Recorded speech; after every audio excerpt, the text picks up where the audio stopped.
Why is it important for you to come out here and support these HBCU athletes? It's very important to me. I think, being able to talk to them early in the week with Marcus and be able to just pick their brains and kind of teach them things that I've already been through that can kind of help them into, their combine experience and getting their best opportunity to make it to the league is important. And coming out here, seeing the guys compete, it's football, and this is like where you can kind of show your best against the best.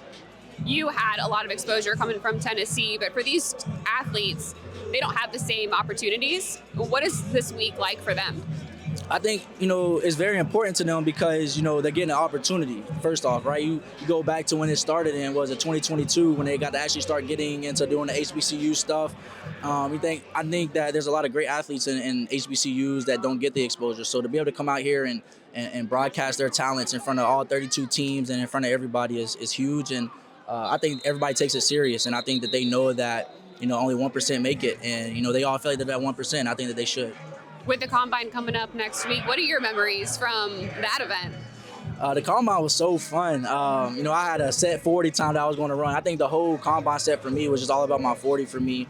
But going out there running and just, being around elite guys like Sauce Gardner, Trent McDuffie, and just competing with those guys in the ways that we looked smooth in drills, catching the football, what was fun. And I think that everybody will go out there next week and put their best foot forward.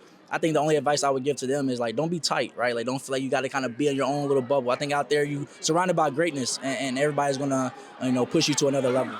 There's some changes here with the Saints this offseason. We're still waiting for some of the changes to become official. But for you, what does the offseason look like? This offseason was different, not knowing, coordinators, not knowing head coaches and stuff like that. But I just kind of been in my own little circle, in my own little world this offseason and, letting the Saints do what they have to do on their end and me just take care of my body and evaluate, my film from last year and see where I can get better and where I can grow. And now that, we have a DC, I don't know why I did it this way, but we hired our DC yesterday and that was my first day actually working out. So I'm on a roll and right now, I'm locked in, I'm ready to go. I'm super excited for the season. Thank you. Yep, no problem.